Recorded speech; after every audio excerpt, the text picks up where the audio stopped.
All right. Hey, guys, this is Gabriel Fancher, and I am the program director here at the Political Economy Research Institute, the PERI for short.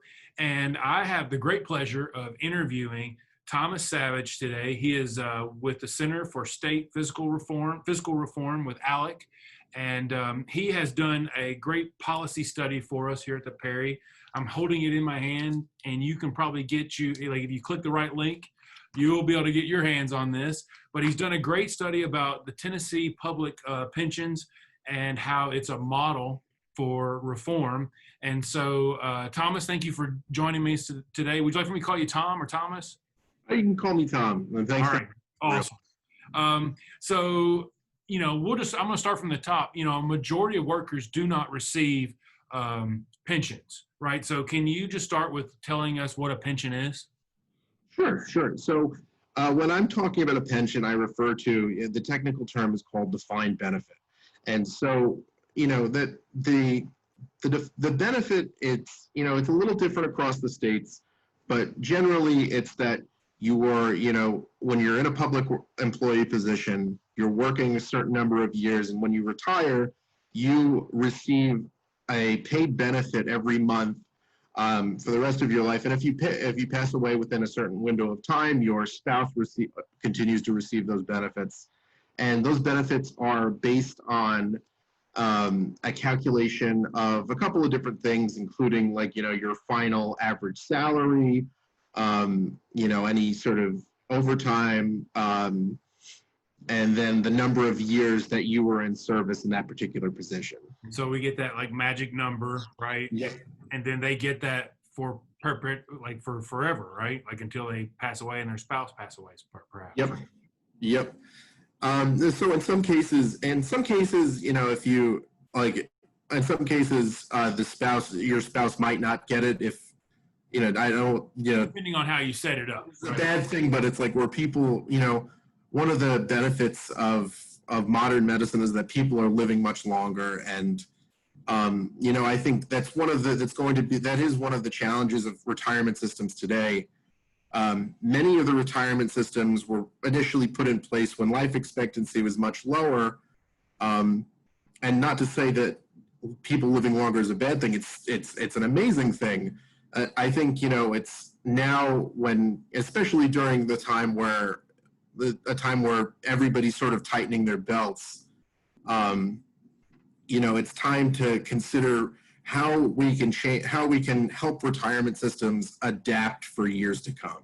Okay. So when it comes to pensions, who controls these government pensions? So those pensions, they're often managed.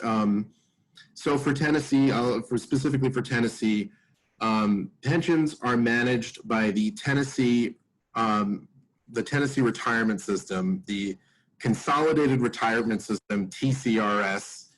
That was established in 1972 by an act of the Tennessee General Assembly, and it consolidated several different pension systems, retirement systems for state employees, public school teachers, higher education employees, and employees of certain participating local governments and entities. And then there was so the board of trustees there consists of 20 members. 9 members are what we call ex officio members. So that's somebody by virtue of their position in the state government gives them an ability to be on that board from the executive, legislative, and judicial branches. Another 9 members are active employees, and then there are 2 retired members as well. Okay. All right. And so, but every state has some form of this, right? Basically. Exactly. Yep. Okay. There aren't a lot of public companies that are left with pensions, but so mostly is it state that handles most of your pensions now? Yes. There are a few private sector pension plans out there now, but nowadays those are fewer and far between, and quite often in the private sector we see more of what's called technically a defined contribution, but you guys all know that as a 401k plan. So right. Where it's up to you to set aside pre-tax dollars, and your employer will also contribute will match up to a certain amount. And that's the defined part, right? Yeah, defined contribution. This side of it, right? Exactly. So it's up to you to make those contributions while you're working, and then upon retirement, you have to budget those funds accordingly. And so with a pension, you hear in the news a lot that there are lots of public pensions that are underfunded. Like, why do you think there are so many that are underfunded? So that's a great question, Gabriel. There are a lot of reasons. It's not just one singular cause. But one thing I've seen across all 50 states. So here at ALEC, we study public pensions in our annual report, Unaccountable and Affordable, and we look at public pension plans across the 50 states. Quite often, they're underfunded because state governments overpromise benefits to public workers and then don't adequately fund those promises. Okay, all right. State governments aren't making the necessary contributions every year, but they're overpromising, and quite often with pension investments as well, they often try to chase. They call it chasing returns and investing pension assets into very riskier assets in order to try to chase that, try to get that high risk, high reward. But if investments have a bad year, those plans lose big time. I see. So how do they get away with that? Right? Like how do they do that? So it's a couple of things. It's for one, the pension accounting is very complicated. It's a very niche issue. Okay. How so? Like what makes it very complicated? So there are a lot of little things that sort of go into calculating how benefits look. And one of those major important things is something called the discount rate. Okay. What's a discount rate? Discount rate, put it simply, it looks at the inability for a plan to back out on those pension promises. And for many states, pensions are obligated either by the state constitution, state statute, or through what we call the common law contractual approach. So that's if employees don't feel that the employer is adequately contributing to the pension plans, they can take the employers to court. Okay. And so, but in several states, you have constitutional obligations. That's like if there are any alterations to pension benefits, that actually constitutes a breach of contract, and employees can sue. Wow. Okay. Basically what we're saying is that it's for many states, it is they cannot absolutely not back out of these retirement promises. And so in order to reflect that, you use a very low discount rate. So that's around 2 or 3%. And that is based on the yield of a U.S. Treasury, the yield curve of a U.S. Treasury bond. Okay. And so when they're using that, you mentioned something about smoothing assets. Do they use a discount rate to smooth assets?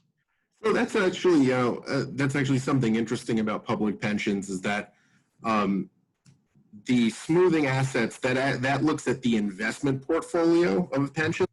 All right. That looks at the level of risk. The assumed rate of return is used to look at the level of risk on pension assets. And like I was saying before, pensions have been investing in riskier assets over the years. Over the past 20 years, lower interest rates have caused U.S. Treasury bonds to have lower yields. Many of the public pension plans were invested in U.S. Treasury bonds. Which are traditionally safe, right? Yes, traditionally safe assets, because states knew we have to guarantee these pension promises. Mm-hmm. We're going to invest in safe assets. But as the yield has dropped, instead of doing something politically unpopular like raising taxes or cutting benefits, many pension plans such as California, Illinois, New Jersey have tried to chase returns and invest in riskier and riskier assets. I see. So basically, if you're running a pension fund, you Mhm. have some different levers you can pull. You can raise taxes and put more money in, right? Yep. You can cut benefits that you're paying to people or planning to pay to people, right? Yep. And then the third option is to invest in something that's going to get you a better return, or at least Yes. hope that you get a better return. Of course, you can hope, but of course, there's nothing is guaranteed. Right, and so that's where the problem comes in, right? Yeah. Because Yep. the payments at the end are guaranteed. Yep. Like as you were saying, right? That there's constitutional amendments saying that they have to be paid in some states, right? Tennessee actually, believe it or not, is part of that the common law contractual approach. So they don't have a constitutional amendment, but a state like Illinois, for example, does have that constitutional amendment. They attempted to reform the pension system by making some slight adjustments to their cost of living calculator. Mm-hmm. Many of the Illinois public sector unions took the state to court, and the state found that the constitutional guarantee upheld. And so those reforms made on cost of living adjustments were completely rolled back in Illinois. Okay. And to put it into perspective, Illinois has the second highest unfunded liabilities after California in the country. But I would say Illinois is in a much worse position than California because, at least for now, although I see people are leaving California in droves by the day, California still has a sizable tax base, whereas Illinois, its tax base has shrunk tremendously over the past 20 years, and they're sort of stuck in a corner. So because they're underfunded, what kind of risk does that mean for the cities and states that do have an underfunded pension? What kind of risk are there? So it's that causes underfunded pensions. We see it like it's often referred to as quote unquote soft debt because it's not something that you put in a bond or it's not something that goes into a bond or anything, but it is something like with many of these states, these benefits are guaranteed. Mm-hmm. As if states aren't properly funding those promises over time, those costs build up and up. And then when people come to retire, they say, they reasonably expect their benefits, and states start diverting more funding toward paying down those promises that they've made. And instead, they miss out on opportunities to cut taxes for their residents. That funding that could have gone to things like education or infrastructure spending or public safety gets diverted away to keep paying down these promises. So that's the real issue, right? Exactly. Is that money that could be going to those things ends up going into these underfunded promises they've made. Exactly. If they're promising more and more and they're not properly funding those promises, those pension liabilities will crowd out spending for other, for essential services. So how do they get away with that? Like, is there not a lot of transparency on these things? So, I will say pension transparency has greatly improved over the past couple of years, but these were fairly new developments. So that's a recent phenomenon, basically, right? Public pension reporting has never been as good as it is right now, I will say. Okay.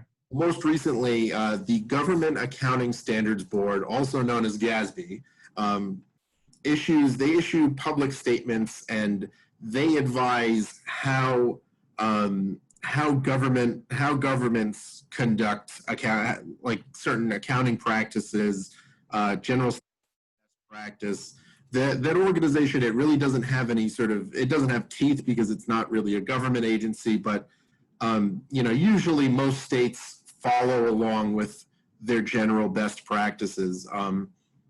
And so the recent statements on pension funding, statements 67 and 68, required greater transparency, greater access to plan information, investment education, publicly available financial documents and actuarial valuations for each pension plan going back a couple of years. And I will say, it's some states have sort of lagged, some other states have led. And I will say on this, particularly for Tennessee, one thing that made this project all the more easier was the accessibility of the TCRS and the ease I had, going onto that website and just having everything right there. But of course, there's always ways to improve it. They could publish, they could look to publish things, always make sure that you're publishing things in a timely manner. One thing I've actually, for our continuing publication here at ALEC on pension and other, state debt liabilities, I actually recently just checked about a half an hour ago, and normally states will publish financial documents on June 30th. That's the end of the fiscal year for most states. As of a half an hour ago, California still has not published their latest set of financial documents. So they are about a month and a couple of days delinquent. And last year, for example, the state of Illinois didn't publish their documents until just after Labor Day. Wow. When everyone was expecting these numbers to be out, June 30th at the beginning of the summer, it got published very quietly over the Labor Day weekend. And because with Illinois, a lot of what was being reported in there is not good news. I see. So, but you say that Tennessee has some good news? Yes, actually, yeah. Tennessee is, as the title suggests, Tennessee is definitely a model for pension reform. Okay. What are we doing right? Yep. So starting in 2014, so past just before that, all new public employee hires were enrolled in what was called the hybrid system. Mm-hmm. So the hybrid system is a mix of our traditional pension that we talked about and the 401k that we mentioned. So the pension side of the benefit is a little bit smaller than what's called the legacy plan, which is all the employees hired before July 1st of 2014, the old pension system, and they still have to wait some time to be vested. So that means you have to commit a certain number of years to the job before you're eligible to start receiving benefits. But the other side of that is with this 401k plan, they were able to start paying into it and saving, and that money was theirs right away. I see. And I'd say one of the benefits of a 401k system, while payments during retirement aren't as generous as a pension, it has greater flexibility than a pension. And the thing about a 401k is, you change jobs, however much young people like myself change jobs quite frequently. Savings in a 401k account will follow you to whatever job you go, whether, if you're in the public sector and then you go work in the private sector for a number of years, that 401k is going to follow you. And you could always, if you boomerang back and forth between jobs, roll it around with you, right? Yeah. Exactly. It follows you. It's flexible. It's adaptable. It's the kind of retirement savings you want for a very dynamic economy. Right. Whereas if you're in this, if you're in a pension plan, it's not dynamic. You have to stay at that company for a certain amount of time, right, before you get any benefits whatsoever. So exactly. And if you leave that job, you'll start paying into it right away. But if you leave that job before you're vested, all those retirement savings don't follow you. You lose all of that money that you had saved. Right. Another thing that you mentioned in there earlier in our conversation and in the report itself was that states were taking more chances and getting a little bit more loose with what they invest the money in. For instance, one of the things you mentioned was that in Alabama, and there are some other states too, where they're allowed to use this pension investment to make and encourage economic development, which a lot of people, it sounds like a pretty good idea, right? Let's take some money and let's create businesses here in Tennessee. We don't do that. Is that a good idea? Is that a bad idea? I think, while the investment strategy in Alabama sounds, it sounds very lofty. It sounds great. but it actually is very high risk and dangerous. And for those that are not as investment savvy, Alabama invests in things like real estate and private equities, and those are the high risk, high reward. And the Wall Street Journal actually wrote at the end of last year that the Alabama retirement system was banking that the latest Star Wars movie did well in theaters because they had invested in these movie theaters and these sort of these new pavilions where you have the movie theater and restaurants sort of around it, which of course is very risky. Whereas the Tennessee retirement system, those investments are managed by the TGRT, the Tennessee Retiree Group Trust. Okay. And so their main goal, their primary objective, and I'll quote it right here, I'll quote it straight from the document, is to establish a stable, diversified investment portfolio that in the long term will meet or exceed the assumed rate of return as adopted by the board in order to provide sufficient liquidity to pay beneficiaries in a timely manner. So very fancy, but basically what they're saying is our goal is to provide a good retirement investment at reasonable risk for the retirees. And one thing I will say is that the TGRT, and you'll see in the paper, the TGRT has pretty much closely followed the S&P 500. It's predictable, it's stable, and when you have that predictable, that less volatile, predictable investment returns, that makes estimating cost, like upcoming annual costs for the year and what contributions you're going to make, that makes that a little bit more predictable too. Whereas Alabama, they've taken retiree savings and treated it like venture capital. Like you don't want to take your retirement savings and invest it in things like golf courses and movie theaters. Like you go to like the guys on Shark Tank for that kind of stuff, like the guys who are looking to invest in high risk businesses and have the capital to spend. You don't want to do that with people's retirement savings. Sure. So while economic development is a very lofty ideal, I think the evidence shows that it hasn't worked for Alabama, and Tennessee is doing the right thing by just looking at providing that that good investment return for their retirees. So another thing inside the paper, you mentioned the following states: Wisconsin, Michigan, Tennessee, Alabama, Illinois, and Connecticut. I was wondering, why did you choose those states? So in our ALEC report, Unaccountable, Unaffordable, we look at all 50 states. I wanted to look at some standout examples, both good and bad cases, and for this study. And there are some states, Tennessee can learn from the other 50 states. A couple of states like Wisconsin, and some things done in Michigan can be models for what Tennessee has done. And then places like Illinois and Connecticut are models of what not to do. I see. Okay. Are there any states that are like, so is Tennessee doing it the best? Like, or is there? I would say other states. I will say Tennessee, and several years running, even before I came on at ALEC, and you'll check out our annual report, Unaccountable, Unaffordable.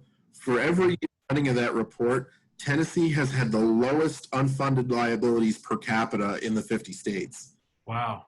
And it has been and it's gotten into the top 10 in something called the funding ratio, and that's your pension assets divided by your pension liabilities, and that gets you to a percentage. The American Actuarial Society recommends that you stay at 100% or greater. So, but unfortunately, no pension plan is exactly at that. We use our risk-free discount rate. I could talk about that in a little bit. But Tennessee right now is number 6 in our annual study. Okay, number 6. So we know that there are some states in some far more dire situation like Illinois and California, but are there what states are better than Tennessee right now? So I would say, good models are Wisconsin, uh, Okay. Utah. In the study that I mentioned, there are some good things about the Michigan pension system. Some of their plans have transitioned to either a hybrid or a full, what we call full defined contribution, where everybody's contributing to just their 401ks. Wisconsin and Maine have adopted what we call cost sharing measures. So specifically for example, Wisconsin, that has the highest funding ratio in the 50 states.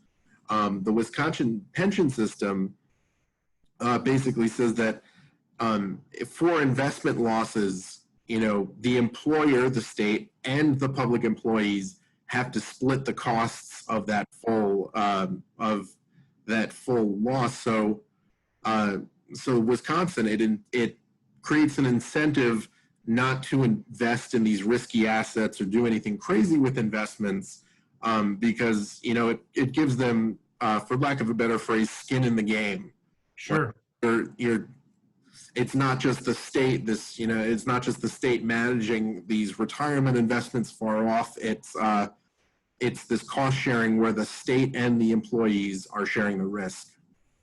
I see. Yeah. Oh, so you mentioned that Wisconsin has like automatic triggers for contribution rates, right? So like if the market goes down, then they're going to have to contribute more. Am I understanding that correctly?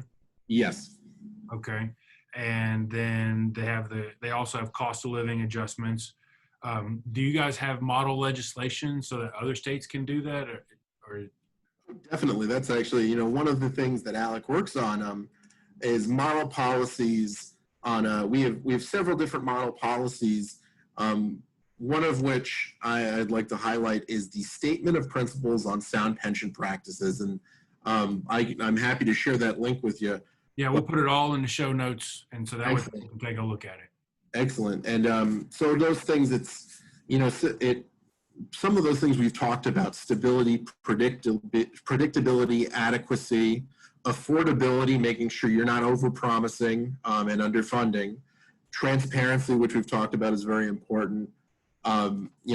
Responsibility, that's that risk sharing that like Wisconsin has, transportability, liquidity, safety, responsibility, and ownership.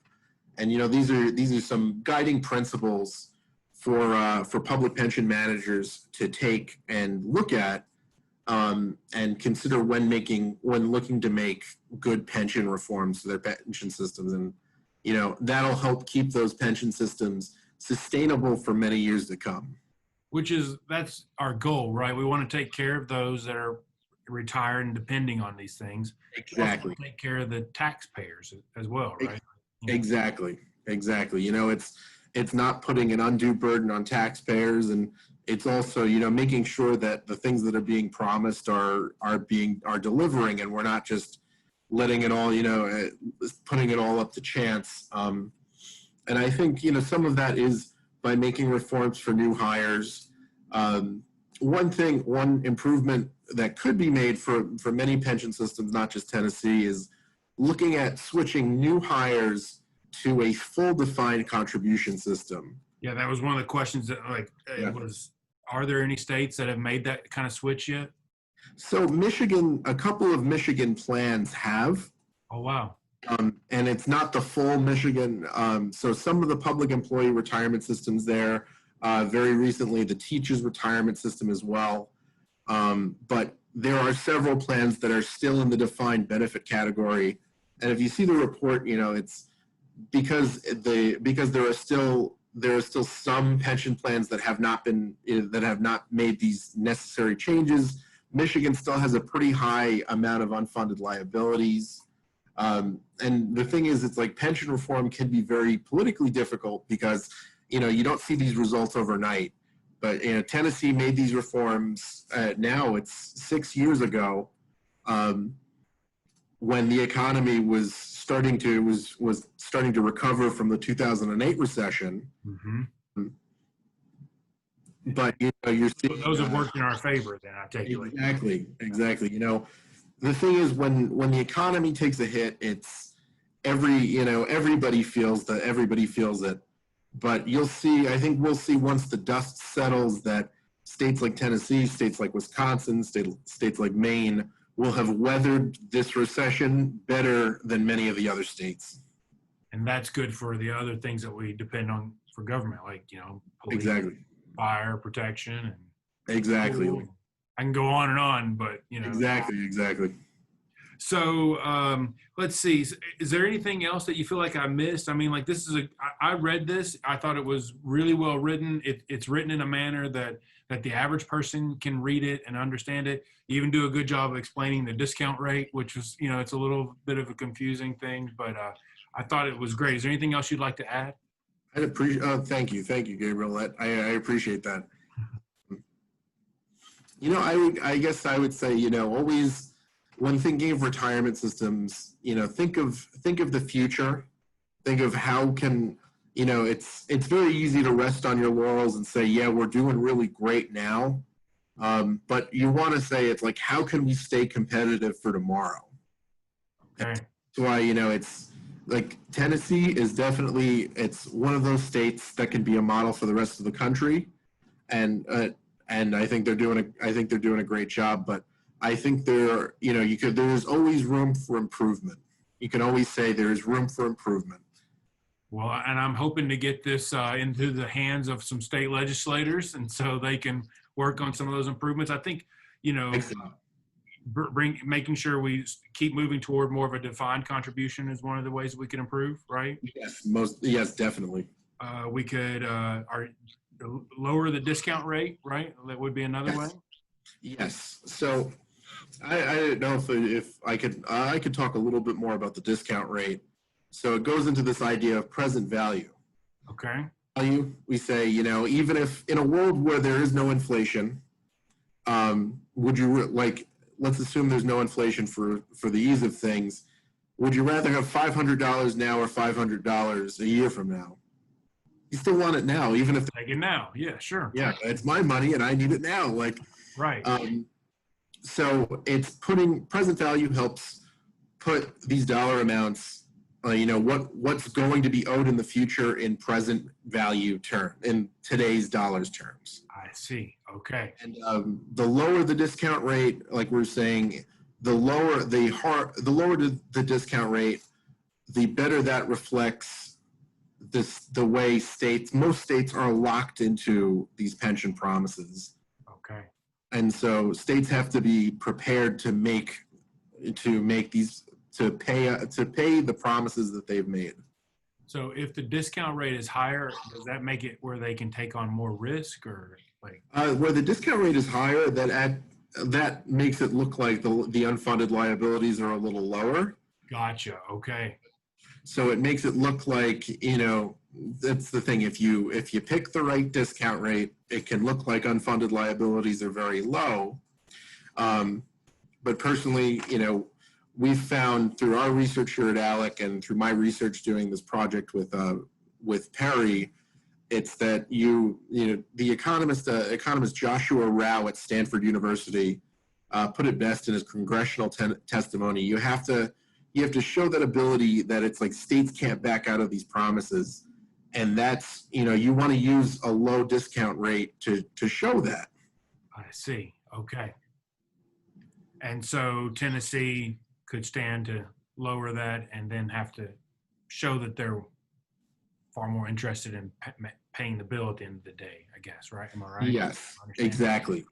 So right now, actually, Tennessee and most states use what's called a blended discount rate, and that's set up by that organization, GASB. Gotcha. Part of their pension reforms, which the GASB said you can use a very high discount rate to value liabilities that you have covered by plan assets, and you use a very low discount rate for the unfunded liabilities. And so you get what's called the blended discount rate, which for most states is somewhere in the ballpark between 7% and 8%. Okay. Tennessee's liabilities for the hybrid plan and for the legacy plan are 7.25, 7.25%. And you'd like to see that lowered? We would like to see that a little bit lower. So at ALEC, we use a floating risk-free discount rate, and that's based on the yield curve of a U.S. Treasury bond. Mm-hmm. Anywhere in the ballpark between 2 and 3%. We also use what's called a fixed discount rate, and that's pegged at 4.5%. Okay. Just to measure, so when we measure liabilities over time. You'll see in the paper, there are a couple of charts that show that even slight changes to the discount rate mean a world of difference with how much unfunded liabilities are costing. That's a lot of good news. So if someone reads this report and they have questions, are you available? Can they reach out to you? Are you on Twitter? Definitely. I'm on Twitter. Actually, my specific Twitter handle is I forget my specific Thomas_Savidge. You could also reach out to me via email at tsavidge@alec.org. Okay. My last name is Savidge, but I have no relation to the Macho Man. Differently, but it's too bad. Feel free. I'm on Twitter. You could reach out to me via my ALEC email too. I'm more than happy to take questions. That's great. That's great. Thank you again for making time for me today, and thank you for writing this report for us. I look forward to getting it into the hands of the people, and if they have questions, they can reach out to you. Thanks for having me, Gabriel. Thank you.